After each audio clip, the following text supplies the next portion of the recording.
झारखंड में 4 जून के बाद भ्रष्टाचारियों के खिलाफ कार्रवाई तेज करने को लेकर प्रधानमंत्री नरेंद्र मोदी द्वारा दुमका में दिए गए बयान पर जेएमएम के केंद्रीय महासचिव सुप्रियो भट्टाचार्य ने पलटवार किया। सुप्रियो भट्टाचार्य ने कहा कि 4 जून के बाद कहीं दिल्ली में हिल कैपिटल ना बन जाए। दुमका में जेएमएम के चुनावी कार्यालय में मीडिया से बात करते हुए जेएमएम के केंद्रीय महासचिव सुप्रियो भट्टाचार्य ने कहा कि पीएम नरेंद्र मोदी को झारखंड में नोटों का पहाड़ पहली बार दिखा, लेकिन कश्मीर में हिमालय के समान भ्रष्टाचार नहीं दिखा। उन्होंने कहा कि उद्योगपतियों के 16 लाख करोड़ रुपए ऋण माफ कर दिया गया। 17,000 करोड़ रुपए की हेराफेरी करने वाले को डिप्टी सीएम बना दिया गया। यहां पर पीएम नरेंद्र मोदी को भ्रष्टाचार नहीं दिखा। उन्होंने पीएम नरेंद्र मोदी के बांग्लादेशी घुसपैठ वाले बयान पर कड़ी प्रतिक्रिया दी और गोड्डा में अडानी के पावर प्लांट का जिक्र करते हुए कहा कि झारखंड की जमीन में बनी पावर प्लांट से यहाँ के लोगों को बिजली मिल नहीं रही है, लेकिन बांग्लादेश को वो बिजली जरूर मिल रही है। तो यह कैसा घुसपैठ है? सुप्रियो भट्टाचार्य ने नरेंद्र मोदी को डरा हुआ पीएम बताया और कहा कि एक आदिवासी बेटे को साजिश के तहत जेल भेजा गया, लेकिन पहली बार उस आदिवासी बेटे हेमंत सोरेन का पीएम ने नाम लिया। कहा कि पीएम को अपना पाप याद आया और प्रायश्चित के तौर पर पीएम ने अपने पूरे भाषण में हेमंत सोरेन का नाम नहीं लिया। रहा वो भ्रष्टाचार पे रहा। उन्होंने कहा कि यहाँ पर पहाड़ है बहुत अच्छे, लेकिन नोटों का पहाड़ उन्होंने पहली बार देखा था। मोदी जी, आप जहाँ रहते हैं अभी दिल्ली में, वहां से कश्मीर बहुत दूर नहीं है, वहां हिमालय है और हिमालय के आकार का भ्रष्टाचार आपका अपना है, आपने उसको नहीं देखा। 17 लाख करोड़ रुपए आपने उद्योगपतियों को दे दिए, वो भ्रष्टाचार आपको नहीं दिखा। 16 लाख करोड़ और आपने कहा कि 17,000 करोड़ रुपए। 16 लाख करोड़ क्या हुआ है? जो उद्योगपतियों को जो ऋण माफ किए, वो भ्रष्टाचार इनको नहीं। 17,000 करोड़ का हेरा फेरी करने वाला अजीत पवार को आपने उप मुख्यमंत्री बनाया, आपने उसको भी नहीं देखा। 800 करोड़ का छगन भुजबल पर आपके आरोप है, ईडी ने उन्हें छापा मारा, गिरफ्तार किया, आपने नहीं देखा। आपको यहां पहाड़ी नहीं किया।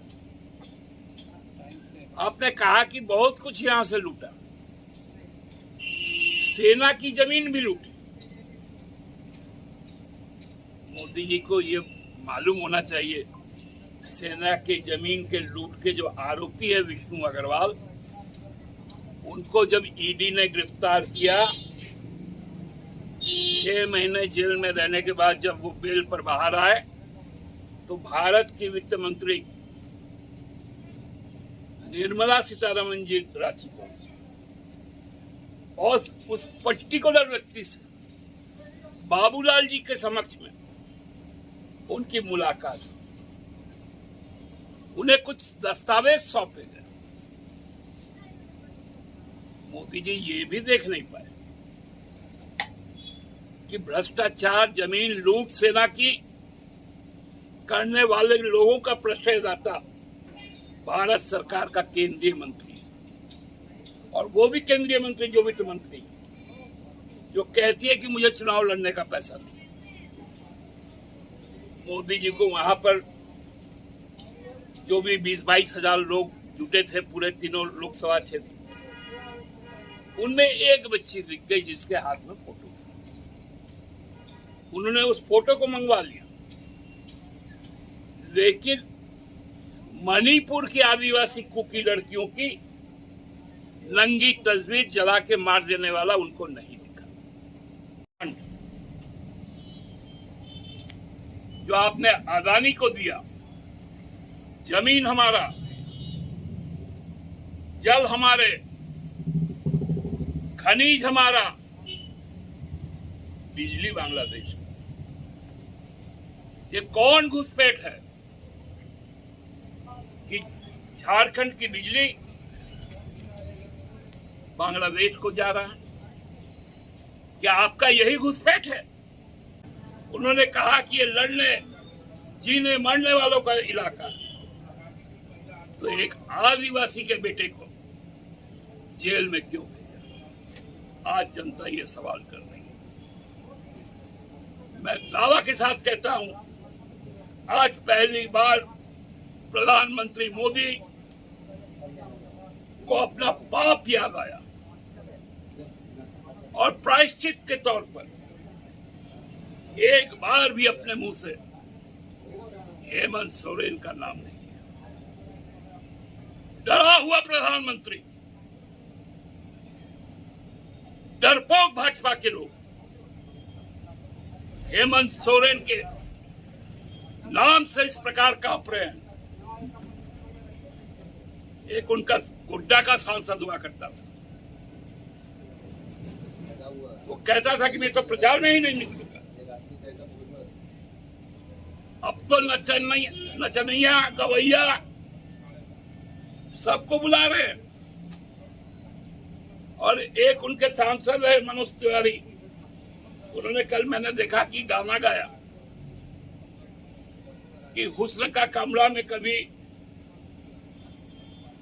मातमी नहीं होना चाहिए, इसलिए उनके चोटी पर नींबू और मिर्चा लगा दीजिए। अब बताइए, आप लोकसभा का चुनाव लड़ रहे हैं, प्रधानमंत्री कह रहे हैं मुजरा ये कर रहा हुस्न का बाजार। देखिए, उनको मालूम है 4 जून के पहले आप लोग देखे होंगे कई सोशल प्लेटफॉर्म पर कि पार्लियामेंट सिक्योरिटी सर्विसेज को हटा लिया गया,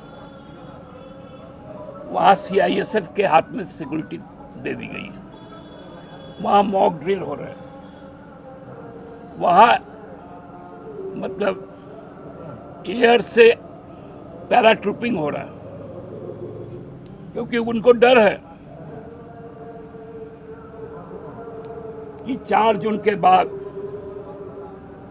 कहीं दिल्ली में दोबारा कैपिटल हिल ना बन जाए,